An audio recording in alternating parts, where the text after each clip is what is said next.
Assalamualaikum warahmatullahi wabarakatuh. Kami dari kelompok 2 akan menjelaskan materi percobaan pertama, yaitu tentang model molekul.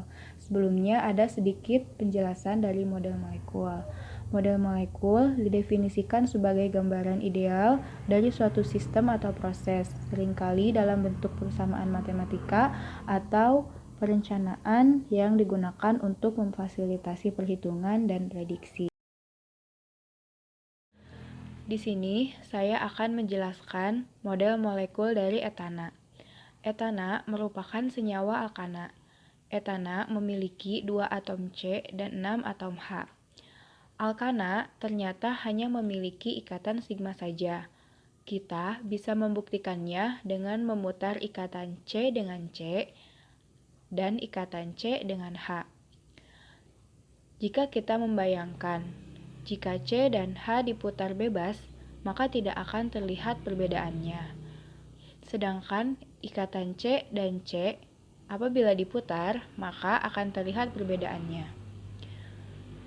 Jadi, kesimpulannya, ikatan yang terikat dalam model molekul etana yaitu ikatan sigma antara C dengan C dan ikatan sigma antara C dengan H. Selanjutnya, etena. Etena merupakan senyawa alkena, yaitu ikatan hidrokarbon yang memiliki ikatan rangkap 2. Di dalam molekul etena terdapat 2 ikatan, yaitu ikatan C dengan C yang memiliki rangkap 2 dan ikatan C dengan H. Di dalam ikatan C dengan C terdapat ikatan pi dan juga ikatan sigma.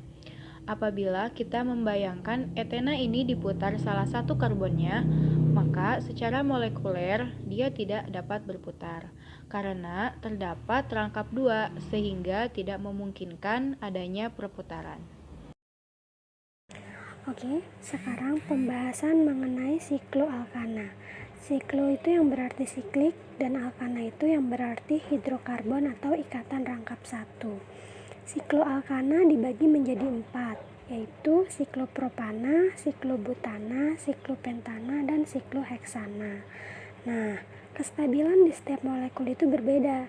Kestabilan dari sikloalkana itu sendiri dapat dibedakan dengan cara sudut dari ikatannya masing-masing.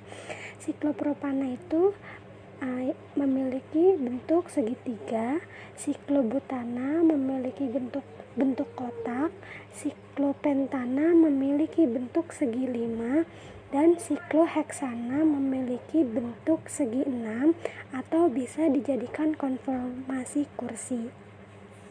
Ikatan yang paling bagus dari antara keempat molekul itu yang paling mendekati sudut 109,47 dan yang paling mendekati di antara siklopropana, siklobutana, siklopentana, dan sikloheksana yaitu siklopentana dan sikloheksana karena mereka yang memiliki ikatan paling stabil dengan sudut siklopentana 108 derajat dan sikloheksana 109,5 derajat.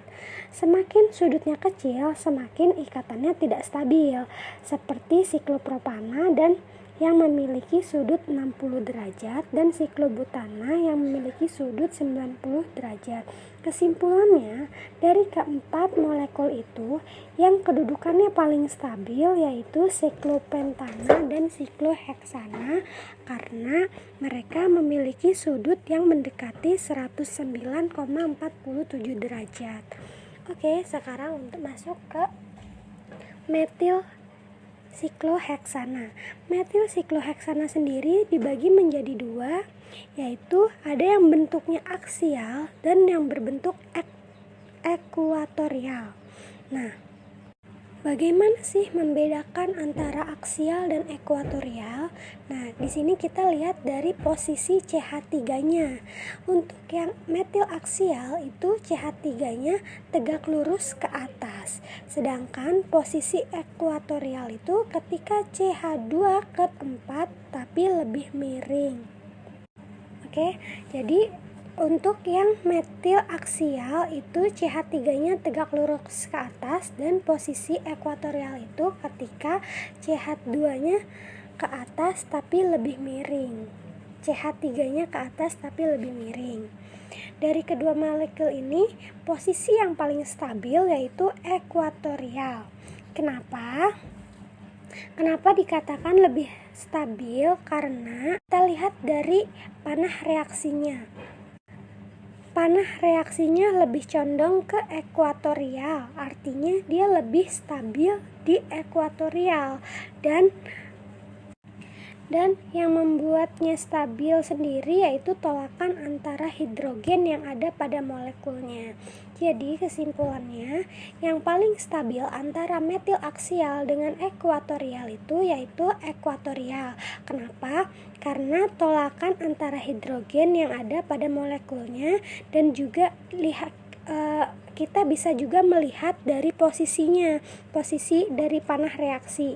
Ketika panah reaksinya lebih condong ke ekuatorial, itu artinya dia lebih stabil di ekuatorial.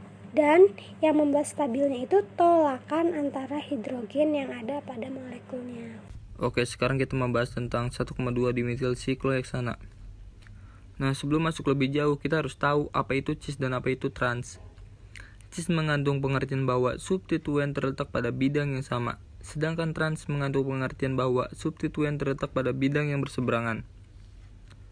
Sekarang kita masuk ke konformer cis 1,2 dimetil sikloheksana. Molekul cis itu sendiri ada di satu bidang yang sama. Artinya, kalau yang satu di bawah gugus, yang lainnya pun di bawah, atau substituen yang satu di atas, yang lainnya pun di atas. Nah, substituen di sini tuh si metilnya ya, gugus CH3. Cis itu dibagi menjadi dua, yaitu cis aksial ekuatorial dan cis ekuatorial aksial. Kedua cis tersebut memiliki energi yang sama, artinya kestabilannya sama. Kalau untuk masalah kedudukannya itu aksial dan ekuatorial lebih dulu. Sekarang kita masuk ke trans 1,2 dimetil sikloheksana. Oke, kalau untuk yang trans, sebelumnya penjelasannya sama kayak yang tadi, cuman kan tadi kita sudah bisa membedakan mana yang trans dan mana yang cis. Kalau trans itu salah satunya ada yang di atas dan salah satunya ada yang di bawah atau berseberangan. Nah, kita bisa melihat dari molekul tersebut. Senyawa trans 1,2 dimetil sikloheksana itu selalu aksial-aksial atau ekuatorial-ekuatorial. Nggak kayak di cis yang tadi, aksial ekuatorial atau ekuatorial aksial. Nah, untuk trans 1,2 dimetil sikloheksana, energi yang paling bagus itu sebenarnya yang dua-duanya ekuatorial. Kenapa? Karena dua-duanya itu saling menjauhi, tidak kayak aksial yang dua-duanya itu bersinggungan dengan hidrogen-hidrogennya.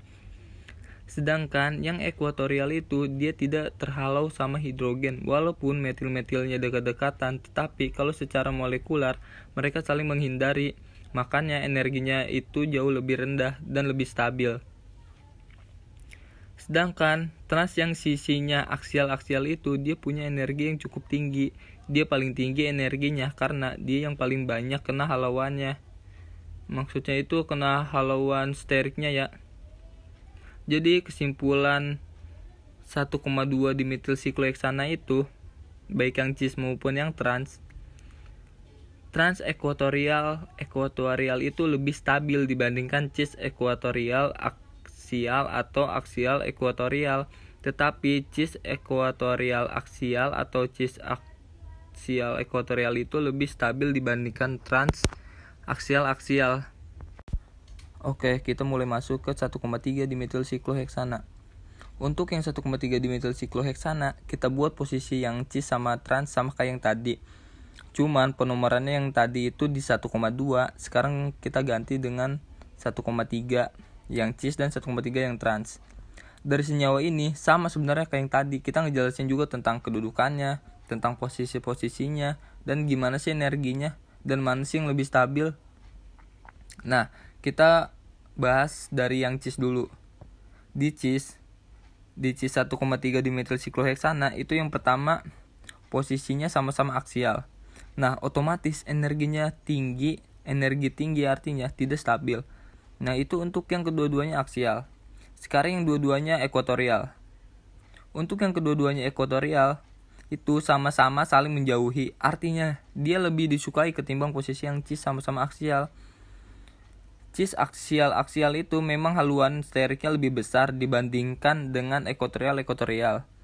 Energi yang paling rendah itu atau yang paling stabil itu yang cis ekuatorial. Oke, kita lanjut ke trans 1,3 dimetil sikloheksana. Untuk yang trans 1,3 dimetil sikloheksana, pembahasannya sebenarnya sama kayak yang tadi. Untuk yang trans itu tadi berseberangan. Salah satunya harus ada yang di atas dan salah satunya harus ada yang di bawah. Trans juga dibagi menjadi dua, yaitu ekuatorial aksial dan aksial ekuatorial. Nah, dari semuanya, mana sih yang lebih stabil? Oke, untuk yang paling stabil itu yang cis 1,3 dimetil sikloheksana, yang posisi kedudukannya ekuatorial. Sedangkan yang trans itu energinya sama, dan yang paling gak stabil itu yang sama-sama aksial. Maksudnya yang cis sama-sama aksial. Oke, jadi kesimpulannya itu cis ekuatorial itu lebih stabil dibandingkan trans ekuatorial. Nah, trans ekuatorial itu lebih stabil dibandingkan cis aksial. Sekarang kita masuk pada materi kiralitas. Kiralitas merupakan sifat karbon yang memiliki kemampuan untuk mengikat 4 gugus atau 4 substituen yang berbeda. Gambar tersebut menunjukkan efek dari kiralitas suatu karbon. Molekulnya sama, tapi konfigurasinya berbeda. Contoh gampangnya adalah tangan kanan dan tangan kiri. Tangan ini sama, tapi ya enggak sama juga. Tangan kiri enggak mungkin jadi tangan kanan dan sebaliknya. Tangan kanan dan tangan kiri ini adalah cerminan satu sama lain. Begitupun dengan kiralitas. Baik, demikian penjelasan percobaan 1 tentang model molekul. Itu saja yang bisa kelompok kami sampaikan. Kurang lebihnya mohon maaf. Wallahul muwaffiq illa aqwamit thoriq. Wassalamualaikum warahmatullahi wabarakatuh.